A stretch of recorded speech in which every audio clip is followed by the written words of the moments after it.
nire-record ko. So, kasi gagamitin natin sa digital evangelism natin. Okay, so let's have a word of prayer. Dear Lord, we would like to ask for your guidance.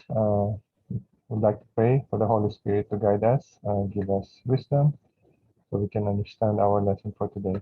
And not only us, for those people who will be watching our study in different times. In Christ's name we pray. Amen. Amen. Okay. So, nasa lesson 17 na tayo. Hanggang lesson 30 yung gagawin natin. So, parang review na lang siya, no? So, nadaanan na natin dati to. Ang kinaibahan lang is iba yung gagawin natin. Ang style natin is question, then may answer. And then at the end, meron tayong short quiz. So, ang lesson 17 natin is, where are the dead? Diba? Nasaan yung mga patay? Kasi merong tayong turo, minsan na naririnig na, di ba, si Jesus, second coming, i-resurrect niya yung mga patay. So, kung i-resurrect niya yung mga patay sa second coming niya, so parang hindi siya hindi siya consistent dun sa ibang turo na pag namatay ang isang tao, dumadiretso ng langit o kaya dumadiretso ng impyerno. Kasi ano pa yung i-resurrect niya sa second coming kung nandun na sila sa langit o kaya sa impyerno. O kaya, bakit sinabi ni Jesus doon sa mga disciples niya na pag dumating siya uli, doon sila magkikita-kita. Kung wala na sila, nung namatay sila is, pumunod na sila sa langit. So, again, hindi natin makukuha ng mabuti kung ano ibig sabihin ni Jesus nun. Kung ganun, no? Pag namatay is pumupunta sa langit o sa impyerno. So, ang sabi ni Jesus, pagbalik niya, doon sila magkikita-kita. At pag tinignan natin yung Old Testament, di ba? Ang Diyos, pinagbawalan niya yung bayan ng Israel na magkonsulta doon sa mga tinatawag nating mga espiritista. Yung supposedly nakikipag-usap sa mga espiritu ng mga patay. So ito yung mga pag-aaralan natin based sa nakasulat sa Biblia kung bakit, di ba? So una, yung question na what does God say about consulting spiritualists and the supposed spirits of the dead? Nung mga bata kami, ewan ko, katuwaan o challenge, di ba? Alam niyo yung Spirit of the Glass? Sino sa inyo yung gumawa nun dati? Ako po. So, kami din, ginawa namin nun. Kasi sa likuran namin nun, public school. Tatawid ka lang ng bakod. At minsan, merong usap-usapan. O sige nga, kung matapang ka. Alas 11, alas 12 ng gabi. Punta tayo doon sa eskwelahan. Walang tao. Spirit of the Glass. So, meron kasi kaming paniniwala dati na, pwede mong tawagin yung mga espiritu ng mga namatay. Tatanungin mo, tapos sasagutin ka. So, itong babasahin natin sa Leviticus 19, titignan natin ano yung inutos ng Panginoon sa mga tao ng Israel. No? Ang sabi niya dito sa verse 19:31, huwag kayong sasangguni sa mga nakikiugnay sa masasamang espiritu, ni sa mga mangkukulam, huwag niyo silang hanapin upang madungisan nila. Ako ang Panginoon yung Diyos. So, ang sabi dito ng Diyos, pag sumangguni sila doon, madudumihan sila. Ano ibig sabihin ng madudumihan, di ba? Ano yun? Marurumi ba yung mga mangkukulam? Ibang klaseng dungis ang pinag-uusapan dito, di ba?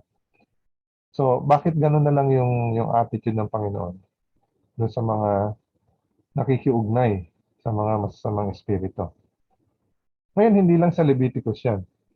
Pag tinignan natin sa 1 Timothy chapter 4 verse 1, ang nakasulat sa sa 1 Timothy chapter 4 verse 1 is ang sabi is God warns that in the last days some will give heed to deceiving spirits.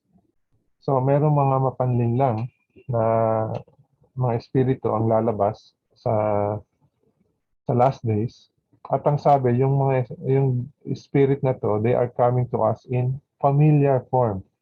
So, pag sinabing familiar form, bakit kaya tinawag na familiar? Di ba? So, minsan kasi, yung mga dumadating na mga espiritu kunyari na nakakausap is yung espiritu ng mga namatay nating kamag-anak, namatay nating kaibigan. Kaya tinawag na familiar spirits. Di ba? Sa Leviticus 20:27 din, halos kanina, pareho doon sa Leviticus 19 yung sinabi. A man or a woman who is a medium and who has familiar spirits shall surely be put to death. They shall stone them with stones, their blood shall be upon them. So actually sa bayan ng Israel, hindi nila pinapayagan na magkaroon ng medium. Ibig sabihin, pag sinabing medium, parang ikaw yung ugnayan ng mga buhay sa ng mga espiritu. No? So, sabi ng Diyos, huwag nang gawin yan kung meron kayong makitang medium, patayin sila. Di ba? So, mabigat yung attitude ng Panginoon sa mga taong ganito. So Deuteronomy 18, ganun din ang sinasabi ng Panginoon.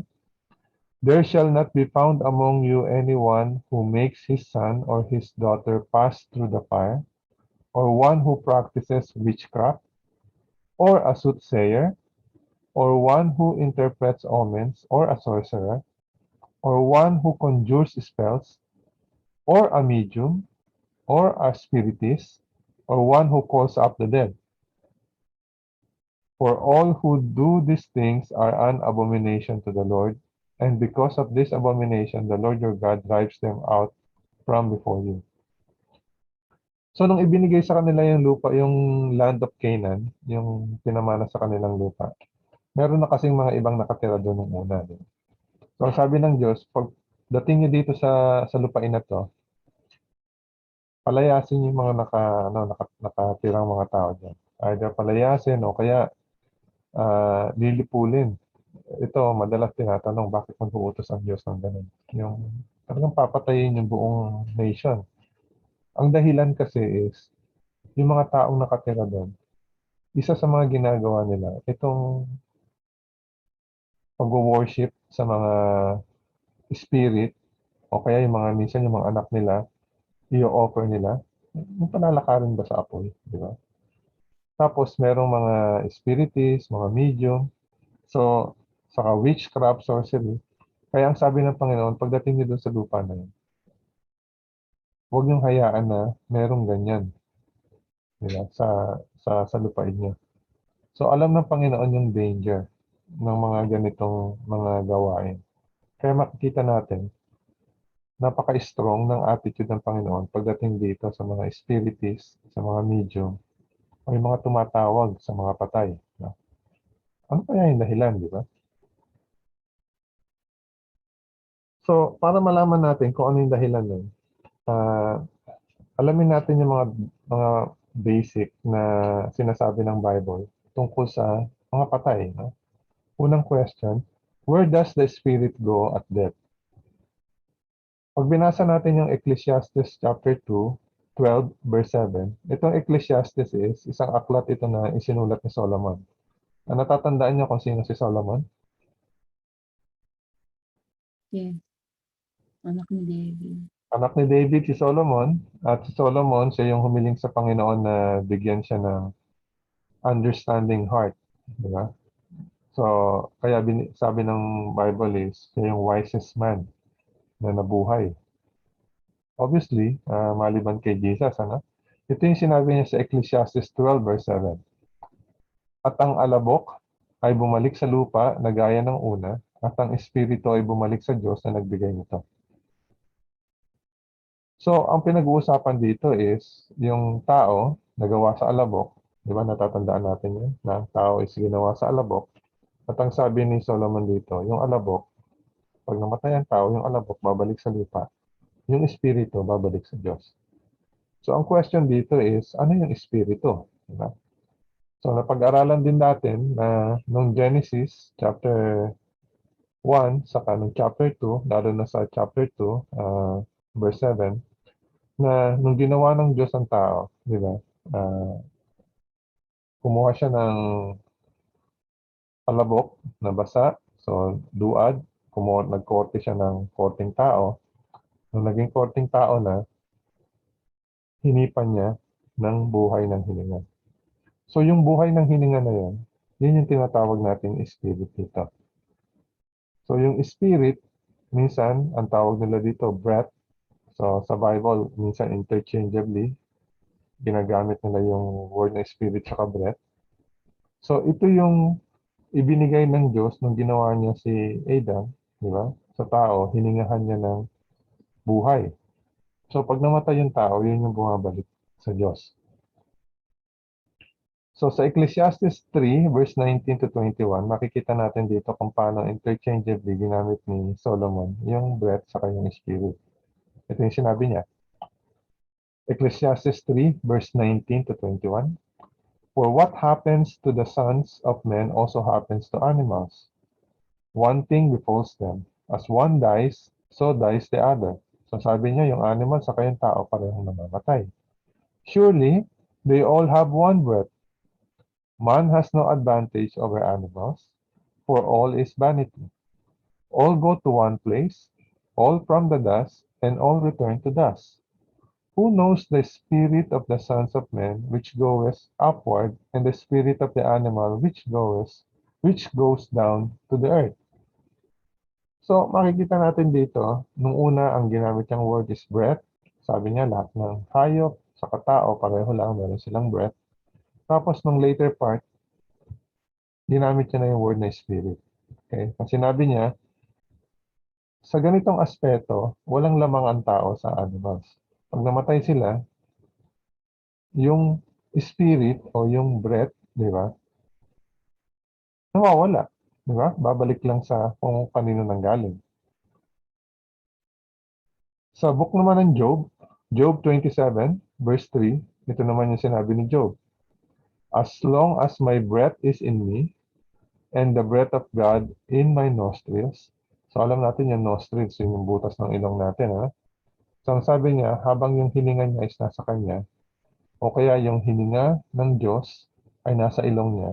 So, obviously, itong si Job, ang binabanggit niya dito is yung hininga na ibinigay ng Diyos, inihanga sa nostrils ni Adam na ginawa niya.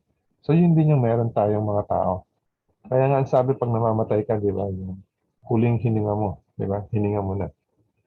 So, ito yung breath o yung spirit na pinag-uusapan natin. So, Genesis 2:7, ang ganito ang pagkakagawa sa tao. And the Lord God formed man of the dust of the ground, so sa alabok, and breathed into his nostrils the breath of life, and man became a living being.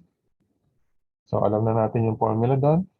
Alabok, dinagdagan ng Diyos ng hininga, naging buhay na tao. Okay? So pag yung buhay na tao, namatay, yung alabok, babalik sa lupa, yung hininga, babalik sa Diyos. Okay? So, basics yan na napag-aralan na natin. So, madali nating masasagot itong tanong na to. Where does the spirit go at death? So, babalik yon sa Diyos. Okay? So, ang next question, ito bang spirit o yung hininga na bumabalik sa Diyos is merong consciousness? Pag sinabi natin consciousness, halimbawa, naglalakad ka, di ba? So, alam mo ba kung saan ka papunta? Alam mo kung sino yung mga kasalubong mo? Alam mo kung anong araw, di ba? Alam mo kung anong oras. So, pag alam mo kung ano yung nangyayari sa paligid mo, ibig sabihin, meron kang consciousness. Di ba? Ano ba sa Tagalog yung consciousness? Malay. Yan. Di ba? So, pag ikaw ay merong malay, di ba? Ibig sabihin, gising ka, alam mo kung ano yung nangyayari sa paligid mo. So, meron kang understanding, meron kang knowledge. Pag sinabing ikaw ay nawalan ng malay, ano ibig sabihin nun?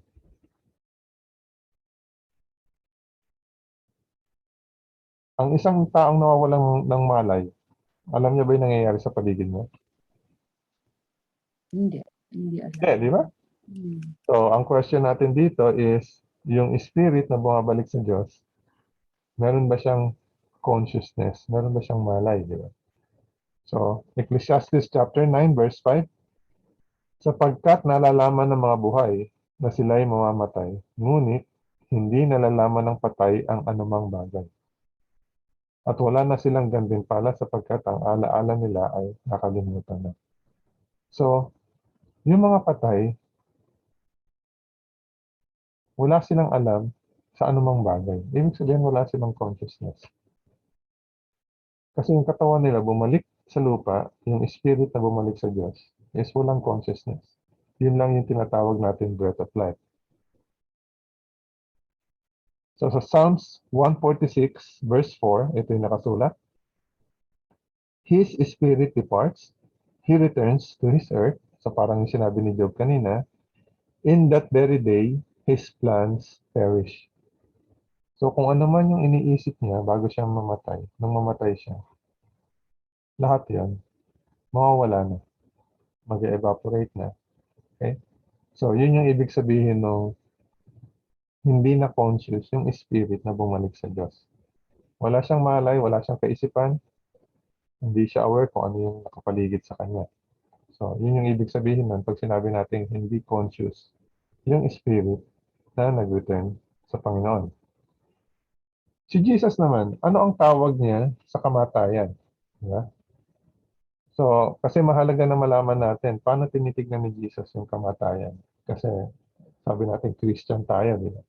So, mahalaga sa atin, ano yung tinuturo ni Jesus pagdating sa death? So, John chapter 11, naalala nyo nung binisitan, nung may kaibigan si Jesus, di ba, na magkakapatid.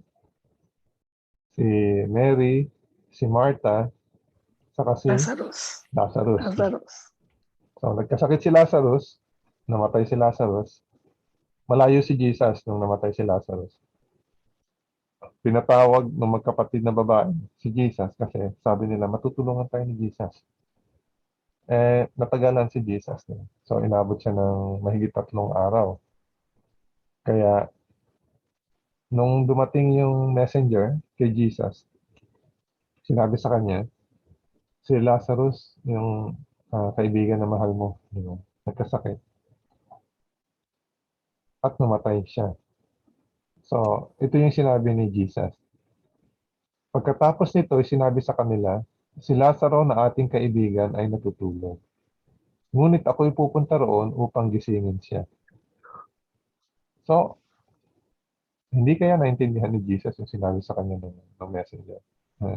Namatay na po si Lazaro. Sabi ni Jesus, ang ating kaibigan si Lazaro ay natutulog. Pupunta ako doon para gisingin siya.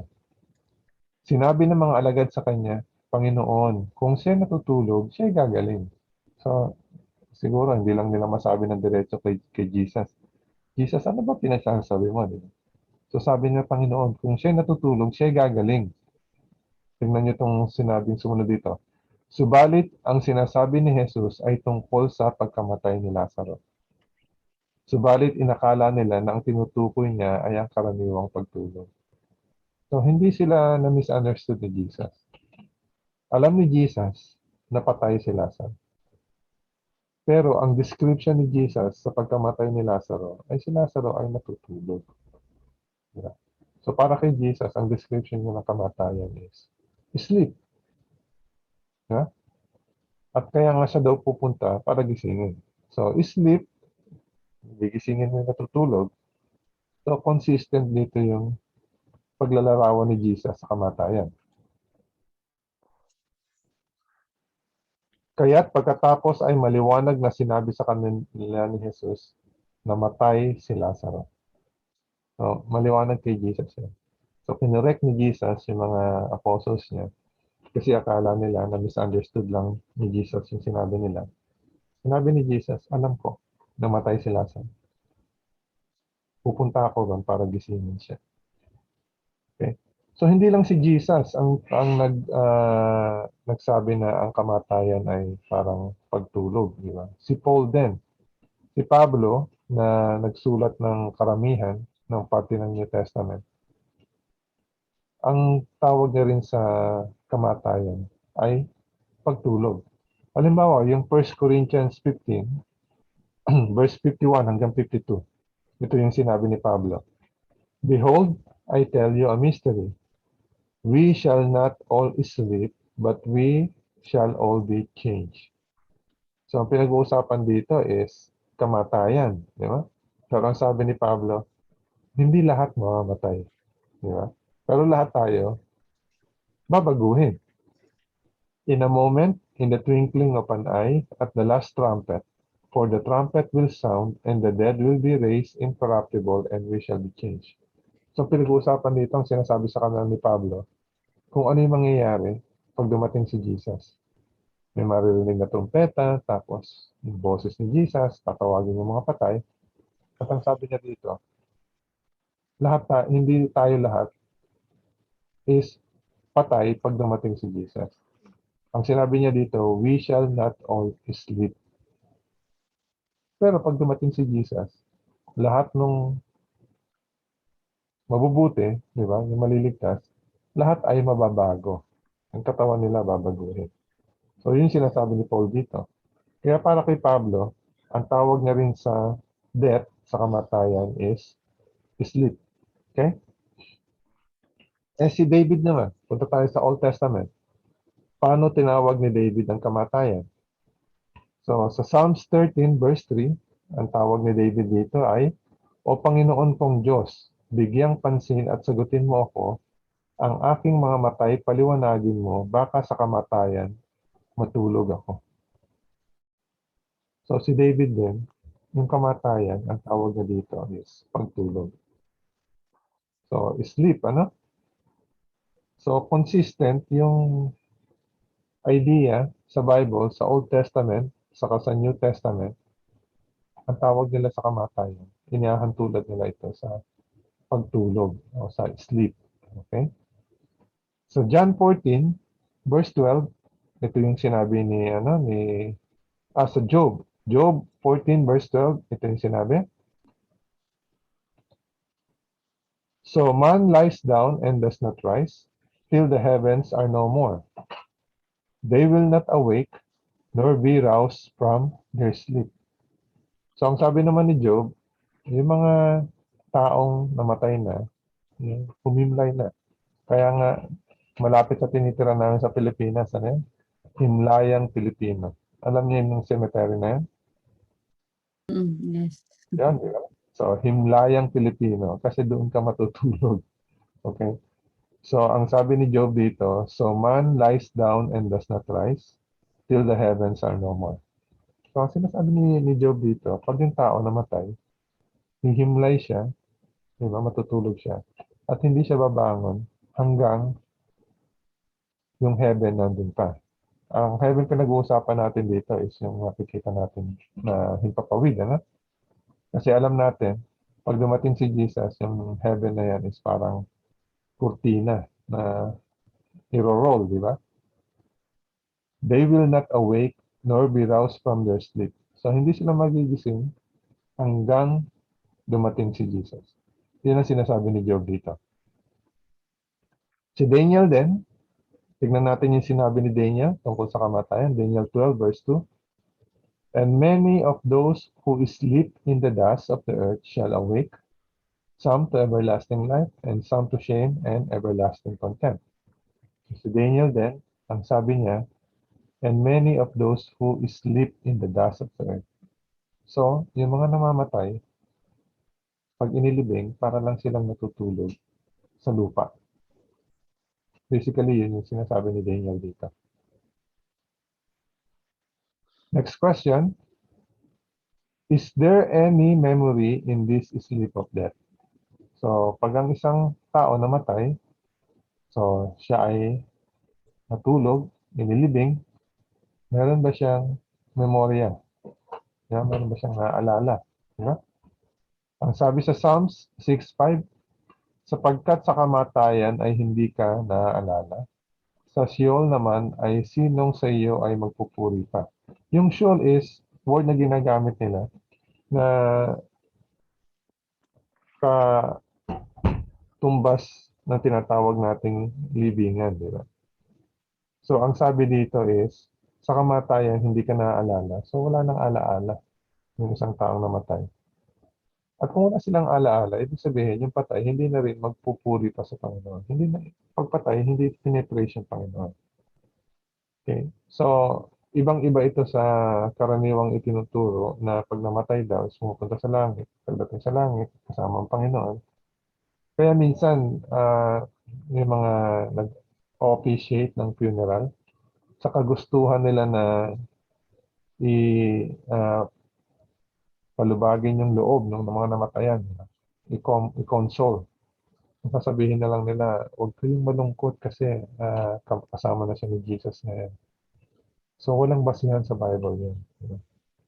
Hindi ba mas komportable na, mas nakaka-comfort yun sa tao na huwag ka mag-alala kasi yung mahal natin sa buhay na namatay ngayon, kung tinanggap niya si Jesus na kanyang tagapagligtas, para lang siya natutulog. Pagdating ni Jesus, gigisingin siya. Makikita-kita ulit tayo. So, ang sinasabi dito ni David, pag namatay ang isang tao, wala na siyang alaala. Okay? Hindi nga siya conscious, kaya wala siyang alaala.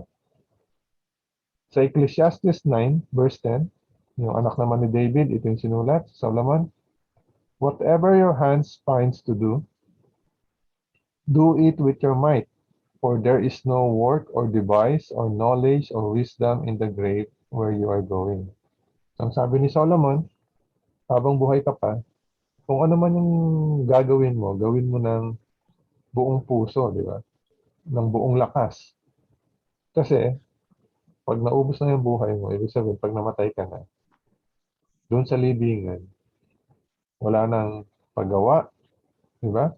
Wala nang karunungan. So, kung meron kang gustong gawin, gawin mo na ngayon. Kung gusto mong purihin ang Panginoon ngayon, purihin mo ang Panginoon ng buong puso, buong lakas. Kung gusto mong i-preach ang salita ng Diyos ngayon, gusto mong gumawa ng mabuti, gawin mo na ngayon habang buhay ka pa. Diba? Kasi pag ikaw ay namatay na, yun na yung katapusan mo. Diba? Ang susunod doon is, pag dumating na si Jesus, kung doon ka sa first resurrection o sa second resurrection. Kaya kung meron tayong mga kamag-anak, kaibigan, na nakagalit natin, di ba? O kaya is, meron kang mahal sa buhay na hindi mo pa nasasabihan ng mahal mo siya o kaya talagang ina-appreciate mo, di ba? Yung kanyang relasyon sa'yo. Sabihin mo na habang buhay pa. Habang buhay ka pa o kaya buhay pa siya, di ba? Kasi minsan, yung iba kung kailan namatay na, doon pa lang iiyak, di ba? Sasabihin, hindi ko man lang nasabi sa iyo na ganito, di ba? So habang buhay, sabihin mo na. Habang buhay, gawin mo na. Kasi pagpatay na, ang sabi ni Solomon, sa libingan, wala nang karunungan, wala nang gawa. Wala ka na magagawa pagpatay na. Okay. So, si David, na ang kahit sinong tanungin mong Israelita, di ba? Kahit nga Kristiyano, si David yung tinatawag nating man after God's own heart. Di ba? So, si David, nung namatay siya, pumunta ba siya sa langit? Okay. So, sa Acts chapter 2, verse 29, ito yung sinabi, mga kapatid, si Peter yung sasalita dito, mga kapatid, may tiwalang masasabi ko sa inyo ang tungkol sa patriarkang si David. Siya rin ay namatay at inilibing at nasa atin ang kanyang libingan hanggang sa araw na to. Si David is namatay mga what? Uh, 1,000 years? Di ba? Before itong si Christ. So, libong taon na yung nakararaan nung namatay si David. Pero ang sabi ni Peter, yung kanyang libingan hanggang sa araw na to, nandito pa. Okay? Pag pumunta tayo sa verse 34, the same chapter, ang dahilan kung bakit yun yung sinabi ni Peter, sapagkat hindi umakyat si David sa mga langit. Ngunit siya rin ang nagsabi, sinabi ng Panginoon sa aking Panginoon, maupo ka sa kanan ko. Ang pinag-uusapan nila dito is yung Diyos. Diba? Pero sinasabi ni Peter, dun sa mahaba niyang sermon dito, na itong si David hindi pa umakyat sa langit. Okay?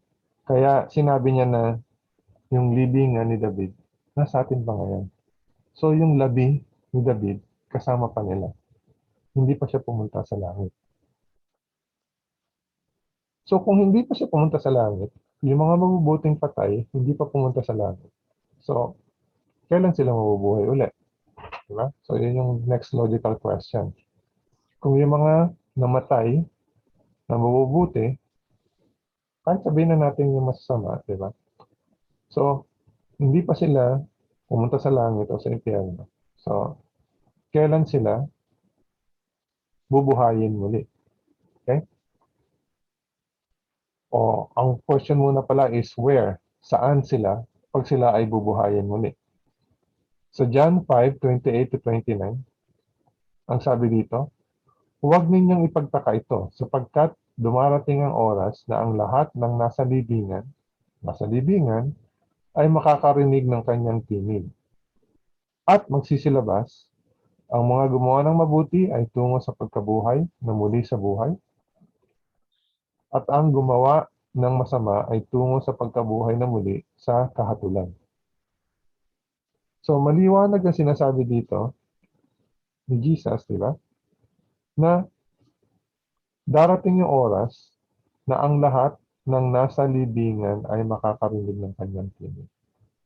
So pag dumating si Jesus, either the second or kaya yung third na pagdating niya, kasi alam natin yung first coming niya is no Christmas. Ang second coming niya is yung pag ibibigay niya na yung hatol, di ba? Tapos yung pangatlong pagdating niya is yung 1,000 years after ng millennium. So, kaya sinabi ko 12, second saka third coming. So, pag dumating si Jesus, para magkaroon ng resurrection, yung first resurrection saka yung second general resurrection, nasa libingan yung mga tao pag narinig nila yung boses ni Jesus. Yun yung sinasabi dito sa John chapter 5. So kanina, nabasa na natin sa Job chapter 14, verse 12 to 15, na yung mga taong namatay, na humimlay na, hindi sila babangon hanggang yung heavens ay wala na. Ibig sabihin yung heavens, habang nandyan pa yan, tulog pa rin yung mga patay. At yung heavens, mawawala lang yun pag dumating si Jesus sa second coming. Okay. So napag-aralan natin yung second coming dati, kaya meron na kayong idea kung anong mangyayari pag dumating si Jesus. So, yung sinagot natin kanina is nasan sila pag dumating si Jesus para i-resurrect sila, nasa libingan. Ang next question naman is when? Diba? Kailan? So, kailan yung mga patay is pupunta sa langit o kaya pupunta sa hell? Okay? So, alam ko yung idea ng hell is iba pa rin yung mga turo ng mga tao. Since Bible ang pinag-uusapan natin dito, ang turo ng Bible sa hell is yan yung apoy na magkakaroon after ng 1,000 years ng execution, uulan ng apoy, di ba? At nung susunugin yung mga masasama. So ang question dito is, kailan mangyayari na yung mga patay na na-resurrect is pupunta ng heaven o kaya pupunta sa impyerno, sa hell. Matthew 25, verse 31 to 34. Kapag dumating na ang anak ng tao na nasa kanyang kaluwalhatian, nakasama niya ang lahat ng mga anghel, siya ay uupo sa trono ng kanyang kaluwalhatian. At titipunin sa harapan niya ang lahat ng mga bansa at kanyang pagbubukod-bukodin ang mga tao, na gaya ng pagbukod-bukod ng pastol sa mga tupa at sa mga kambing. Okay? So, pag dumating daw si Jesus, magkakaroon ng judgment, i-announce, sentencing, di ba? Yung hatol. At ilalagay niya ang mga tupa sa kanyang kanan, subalit ang mga kambing ay sa kaliwa. Pagkatapos ay sasabihin ng hari sa mga nasa kanyang kanan, hali kayo, mga pinagpala ng aking ama, manahin niyo ang kahariang inihanda para sa inyo mula sa pagkakatatag ng sanlibutan.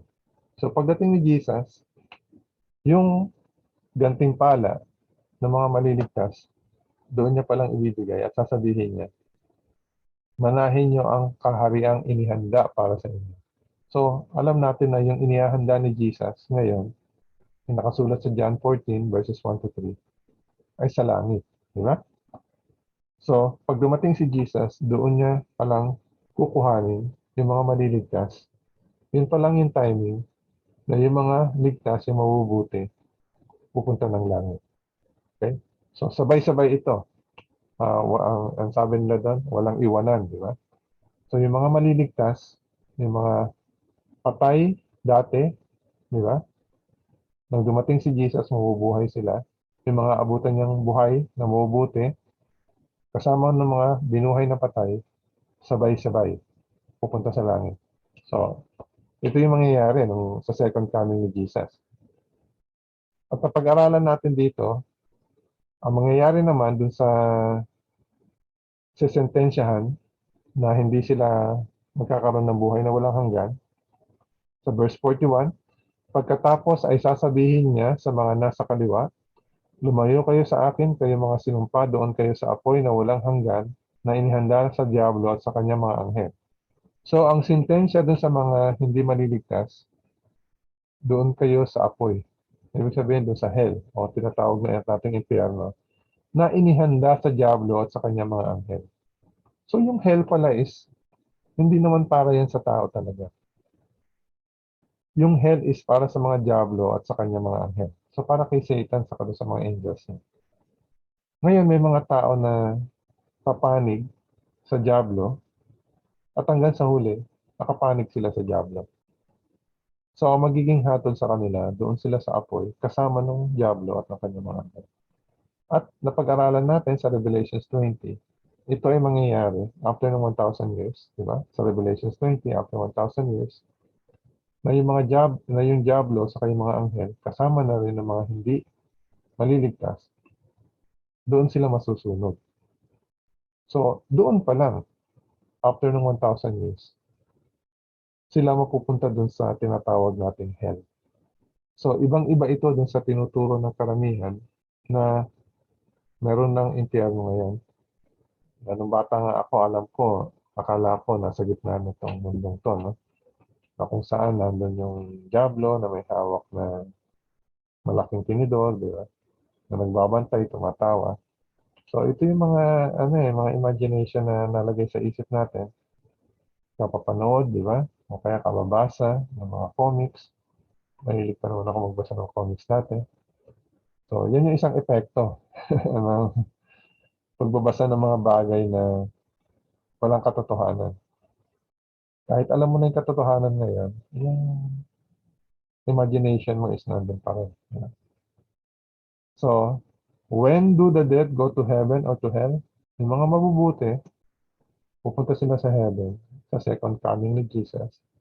Yung mga masasama, mapupunta sila at masusunog dun sa hell, dun sa apoy, after ng 1,000 years. Yung third coming ni Jesus. Okay? So, pag tinignan natin, Matthew 16, verse 27, for the Son of Man will come in the glory of his Father with his angels, and then he will reward each according to his works. So, pagdating ni Jesus, doon niya palang ibibigay yung reward. Hindi pagkamatay, kung hindi, pagdating ni Jesus, doon niya palang ibibigay yung reward. Revelations 22, verse 12, ganun din na sinasabi, and behold, I am coming quickly, and my reward is with me, to give to everyone according to his work. So, pagdating ni Jesus, doon niya palang sasabihin, sino yung pupunta sa langit at sino yung hindi kasama sa langit na kinakailangan maghintay ng 1,000 years para tanggapin yung kanilang execution ng judgment. So, usually, merong cases na pambihira, yung tinatawag nating exceptional case, tulad nung nakapako si Jesus, di ba? At may dalawang magnanakaw doon sa kanya magkabilang gilid. At yung isang magnanakaw, nagsisi siya sa kasalanan niya. At nakinilala niya si Jesus bilang Panginoon. Kaya sabi niya dito, sinabi niya, Jesus, alalahanin mo ako pagdating mo sa iyong kaharian. So dito sa sentence na to, kinikilala na nitong magnanakaw na to na si Jesus ay hari. Kasi may kaharian, di ba? At sinasabihan niya si Jesus, alalahanin mo ako pagdating mo sa iyong kaharian. Sinasabi niya, pwede ba isama mo ako sa langit? So tinatanggap niya yung pangako ni Jesus na meron siyang kaharian. At sigurado ako itong magnanakaw na to, hindi niya alam yung lahat ng mga meron sa Bible, di ba? Pero isa lang yung sigurado siya. Na itong si Jesus na nakapako sa tabi niya ay anak ng Diyos.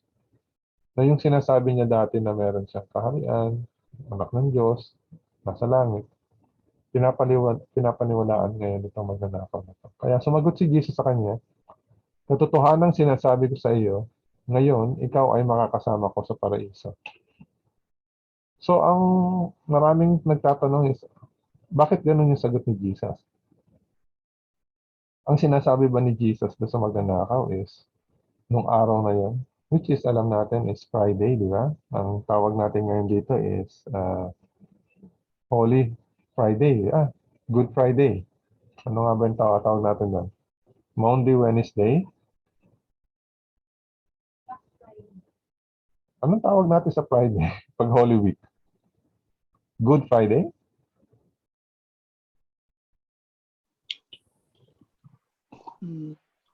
Good Friday. Celebrate ng Holy Week sa inyo. Anong tawag natin Holy sa Friday ba yan? Holy Friday ata. Holy Friday o Good Friday? Isa lang doon sa dalawa na yan. Ewan ko. Oh, di ba? Pero alam natin na si Jesus is Friday siya namatay. Ang sabi nga is alas 3 ng hapon ng Friday. So ang question dito is, nung namatay ba si Jesus is nung Friday, pumanik pa siya sa langit? Kasi ang interpretasyon ng karamihan dito, ang sinasabi ni Jesus, ngayon, isasama kita sa paraiso. Pero pag tinignan natin yung nakasulat sa Bible, nung mabuhay na maguli si Jesus ng Sunday, ang sabi ni Jesus kay Mary, huwag ka munang kumapit sa akin kasi hindi pa ako pumapanik sa aking ama. Ay, yung ama ni Jesus is nasa langit. Sunday na yun, di ba? So, ibig sabihin, nag-Friday na, nag-Saturday na, nag-Sunday na, hindi pa rin pumapanik si Jesus sa langit. So, ibig sabihin, yung pagkakasulat nitong sentence na to is hindi tama yung comma dito.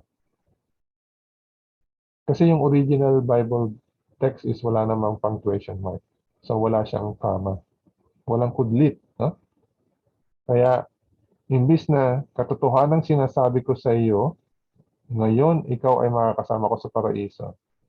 Itong kudlit na yan, ang tama dyan is nandito. Pag binasa natin ngayon yan, katotohanan sinasabi ko sa iyo ngayon, ikaw ay makakasama ko sa paraiso. So, pinapangakuan siya ni Jesus nung Friday na yon habang nakapako sila sa krus. Ikaw ay makakasama ko sa paraiso.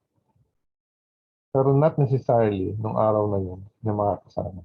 Kasi hindi naman pumanik si Jesus sa heaven nung Friday. Sunday, di ba? Sunday na siya pumanik. So dito makikita natin na yung karaniwang interpretasyon dito ng tao na nangakuan ni Jesus yung magnanakaw na nung Friday din yun, papanik sila sa paraiso, is hindi tama yung pagkaka-interpret. Diba? Kundi, ang sinasabi ni Jesus doon, ngayong araw na to, pinapangakuan kita na ikaw ay makakasama ko sa paraiso. So, ang sabi niya doon sa tip, dahil sa pagtanggap mo sa akin, ikaw ay maliligtas. At pag dumating yung araw na yun, ikaw ay makakasama sa paraiso. Okay? So, pag binasa natin yung John 20, verse 17, nung nabuhay na si Jesus, nung nakita na siya ni Mary, ang sabi niya kay Mary, Jesus said to her, do not cling to me, for I have not yet ascended to my Father. But go to my brethren and say to them, I am ascending to my Father and your Father, and to my God and your God. Okay, so, hindi pa pumanig si Jesus ng Friday, nagpahinga siya ng Saturday, Sunday na buhay siya. Kaya hindi pwede na sinama niya yung thief nung araw ng Friday, nung namatay sila. So kung maliwanag sa Bible na pag namatay ang isang tao, babalik sa lupa yung kanyang katawan, yung spirit niya, yung hininga ng buhay, babalik sa Diyos, kaninong idea na hindi namamatay ang tao? Na merong nagsusurvive na living entity, di ba? Pag namatay ang tao. So ang question natin dito is, what was the devil's first line? So naalala niyo yung pinag-aralan natin dati sa Genesis chapter 3, yung kung paano nagkasala ang tao. Di ba? Kinausap nung ahas, si Eva. At alam natin yung ahas, ginamit siya ni Satan. So, ang sabi ng Diyos kay Adam sa chapter 2, sabi sa kanya, Adam, nakikita mo ba yung mga puno dito sa paraiso, di ba? Sa Garden of Eden. Lahat yan, pwede kang kumain ng bunga niyan, maliban sa isang puno. At yun yung puno na nasa gitna, yung tinatawag nating good of knowledge of good and evil, di ba? Ang sabi ng Diyos, pag kumain ka ng bunga niyan, sigurado mamamatay ka. Ano yung sinabi nung ahas kay Eva? Ang sabi nung ahas kay Eva,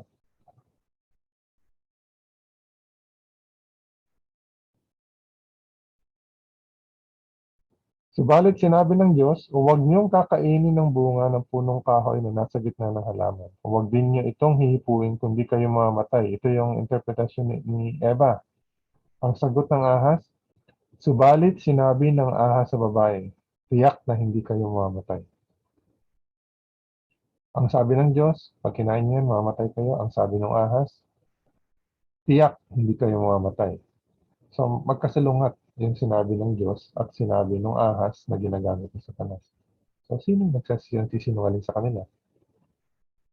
Hindi pwede na pareho silang tama. Di ba? Kasi opposite yung sinabi nila. Di ba? So, isa sa kanila, hindi nagsasabi ng totoo. At alam natin na ang Diyos, hindi pwedeng magsinungaling ang Diyos.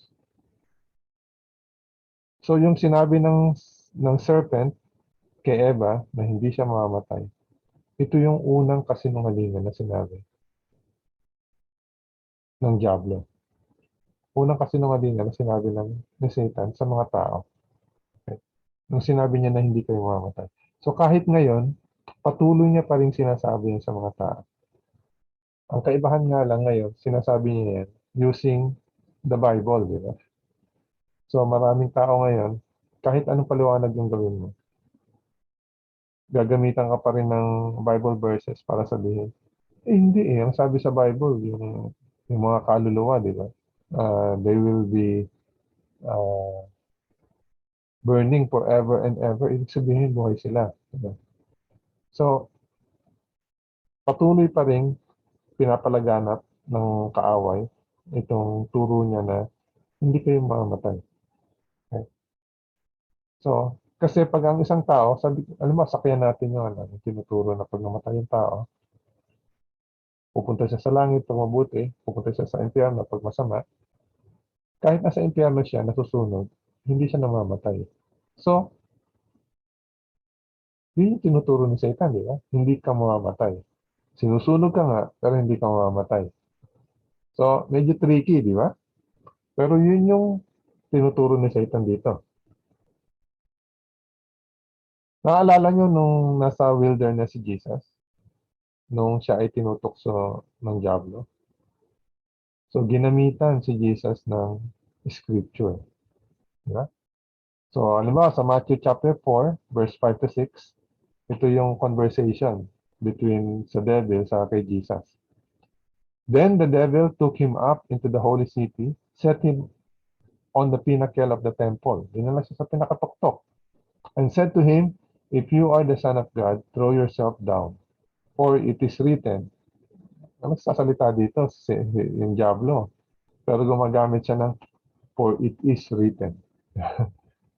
He shall give his angels charge over you. In their hands they shall bear you up, lest you dash your foot against a stone. So, nag-quote yung Diablo ng Bible verse sa Psalms 91. So, ganito kung paano manlinlang ang Diablo ngayon. Gumagamit siya ng scripture para i-perpetuate yung kanyang turo na hindi kayo mamamatay. Kaya, marami ang tao na nalilinlang ngayon. Di ba? So, ang mga writer sa Bible, alam nila ang mangyayari kung ang isang tao ay mamamatay.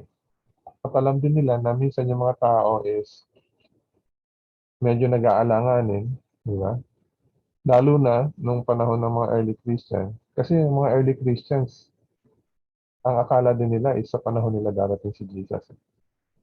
So iniisip nila, ano mangyayari doon sa mga namatay na? Kasi iniisip nila, yung mga Christian na nag-believe, pagdating ni Jesus, lahat sila buhay. Kaya nung namatay na yung mga iba, nag-aalala sila. So, paano na yung mga namatay, di ba? Kaya sinabi ni Paul sa kanila, sa 1 Thessalonians chapter 4, verse 15 to 18, na huwag sila mag-alala. So, kinomport sila ni Paul dito sa mga verses na to. 1 Thessalonians chapter 4, verse 15 to 18. Sapagkat ito'y sinasabi namin sa inyo sa pamamagitan ng salita ng Panginoon, na tayong nabubuhay, na natitira hanggang sa pagdating ng Panginoon ay hindi mauuna sa anumang paraan sa mga natutulog. So, ginamit na naman yung word na natutulog. So, ang sabi ni Paul, hindi tayo mauuna doon sa mga namatay. Sapagkat ang Panginoon mismo ang bababa mula sa langit na may sigaw, may tinig ng arkanghel at may trumpeta ng Diyos at ang mga namatay kay Kristo ay babangon muna. Pagkatapos tayong nabubuhay na natitira ay gawing kasama nila sa mga ulap upang salubungin ng Panginoon sa papawirin. At sa gayon ay makakapiling natin ng Panginoon magpakailanman. So ito yung hope, di ba? Yung pag-asa na sinasabi ni Paul. Mamamatay ang tao. Di ba? Karamihan dyan patay pagdating ni Jesus. Pero ang sinabi ni Paul, huwag kayong mag-alala. Parang tulog lang yun. Di ba? Ang next conscious moment na daratnan nila, maririnig nila yung boss ni Jesus, tinatawag sila. At huwag kayong mag-alala na nasaan sila pagdating ni Jesus. Kasi pagdating ni Jesus, bubuhayin sila. At kasabay ng mga abutan ng buhay, sasalubungin kayo kay Jesus. Sabay-sabay kayo dadaling sa langit. So sa tingin ko, ito yung comfort na hinahanap ng tao. Lalo na sa panahon natin ngayon, na hindi mo alam kailan ka tatamaan ng sakit, hindi mo alam kung kailan ka maaksidente, hindi mo alam kung kailan ka mamamatay, di ba? So dito, makikita natin, ito yung comfort na kailangan ng tao ngayon. Kaya pag meron tayong mga kaibigan, di ba, kamag-anak, na nawalan ng mga mahal nila sa buhay, ipaliwanag natin sa kanila. Kung yung ating mga mahal sa buhay, tinanggap nila si Jesus, at sila ay nabuhay at namatay na kay Jesus, walang alinlangan pagdating ni Jesus, makakasama nila. So ang importante ron ay ibigay nila ang kanilang buhay kay Jesus. At hanggang doon sa punto ng kanilang kamatayan, mamatay sila na kay Jesus. Diba? Kasi ang pinag-uusapan natin dito, hanggang kahulihan, kung sino yung magtagumpay. Diba? So, ito yung lesson natin ngayon. Doon sa question natin, nasan yung mga patay. So, pag tinanong ko kayo, nasan ang mga patay ngayon? Ano yung sagot natin? Sa grave. Nasa libingan. Okay? So, kailan sila mabubuhay? Muli? Jesus Sabi, So, yung mga mabubuti sa second coming ni Jesus, yung mga masasama sa third coming. Okay. So, it seems malinaw na sa atin ito. Pero kung meron tayong question bago tayo mag-quiz, ngayon yung oras para mag-question tayo. Meron pa tayong question?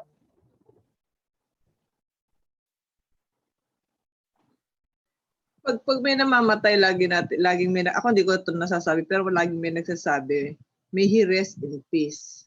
Hmm. Tama ba na sinasabi natin yan? Pag ano? Oo. Kasi, di ba, pag tayo is natutulog, sinasabi natin nagpapahinga tayo. Actually, accurate yan eh. Rest in peace, di ba? Ibig sabihin, nagpapahinga. So, hindi yung kasama na siya ni Papa Jesus ngayon. So, mas okay pa yung rest in peace. Nakahimlay ka, at ikaw ay peaceful kasi hindi mo alam yung nakapaligid sa'yo, di ba? Hindi ba mas gugustuhin natin yan? Kasi yung nasa langit ka, nakikita mo yung mga mahal mo sa buhay, naghihirap, di ba? So, nasan yung peace doon? Pero Elder Roland, di ba the dead know nothing? Oh, Bakit nasabi natin peace? Alam ba nila na peace sila? hindi niya alam na peace siya, pero dahil nga hindi niya alam yung kaguluhan, peaceful siya, di ba? Parang ikaw, pag tulog ka, di ba? Hindi mo alam yung nangyayari sa paligid mo. Kaya ka nga nakakatulog, di ba? Subukan mong matulog na magulo ang isip mo kung makakatulog ka. Hindi. Hindi Hindi, dapat di ba? sinasabi yung rest in peace bago mamatay. O, dapat Diba? bago mamatay. Di ba mas matakma, may rest in peace sabay pikit. Parang sa, Naisip ko lang, di ba? sa Katoliko lang Masakma natin. yung bago mamatay. Ha? Parang sa Bago Katoliko lang. mamatay, tsaka masasabi. Oo, pero nakukuha ko yung punto mo, no? Na parang sinasabihan natin, baka kasi maligalig yung patay, di ba? So, pwede bang magpahinga ka sa katahimikan? Parang ganun sinasabi. So, may anggulo na ganun, minsan. So, nasa taong nagsasabi yan, no? Pag ang ibig mo sabihin is, pwede ba huwag kang manggulo? Manahimik ka na dyan sa pagkakahimlay mo. So, mali yan, di ba? Pero kung ang ibig sabihin natin nun is, lalong-lalo na, di ba? Kung bago mo mamatay yung tao, naghihirap siya sa sakit. Hindi niyo man narinig yung mga terminal case, yung naghihirap sa sakit. Ang sabi niya, gusto ko na magpahinga. Pagod na pagod. Di ba? From that sense, masasabi ko na okay lang yung rest in peace din.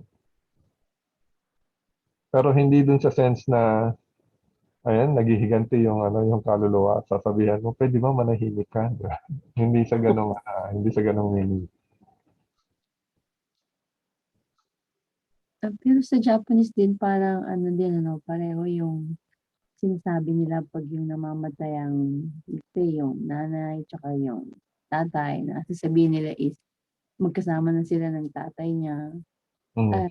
'Di ba no, pareho ano pag sinasabi nila yun tsaka pag meron silang ko at tsaka yung ano, yung magandang nangyari sasabihin nila, "Oo, kasama itimas ka?" Parang gano'n. O karu so Oo. gano'n sinasabi nila minsan kaya sabi ko nga, parang pareho din ano yung kanggay-kata nila doon sa gano'n sa Catholic at saka sa ano nga, sa Japanese minsan 'pag naririnig ko yun, oo. Actually, sa Japanese is medyo nakakalito, no? Kasi ang religion ng Japanese is Shinto, di ba? Ito. So, ang ibig sabihin ng Shinto is, animist ang Shinto. Eh. Yung para sa kanila is, ang lahat ng bagay may spirit. So, may spirit ang puno, may spirit ang tao, may spirit yung hayop, di ba?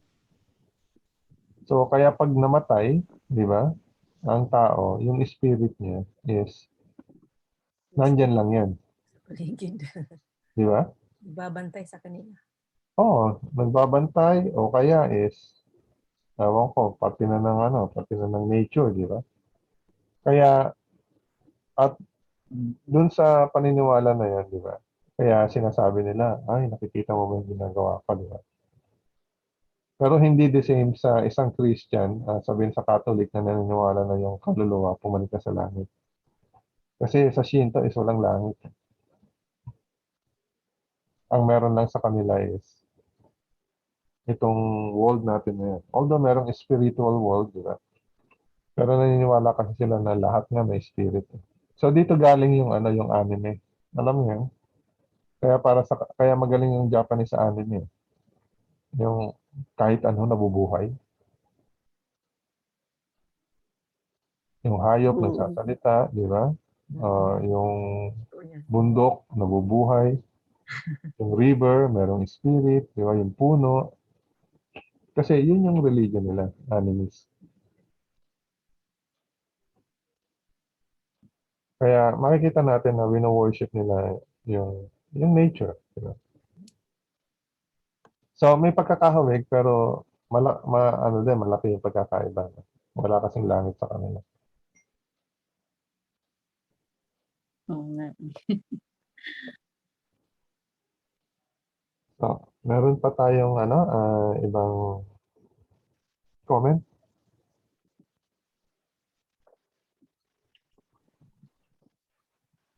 Okay, so we will proceed to our i-stop ko lang yung ating recording para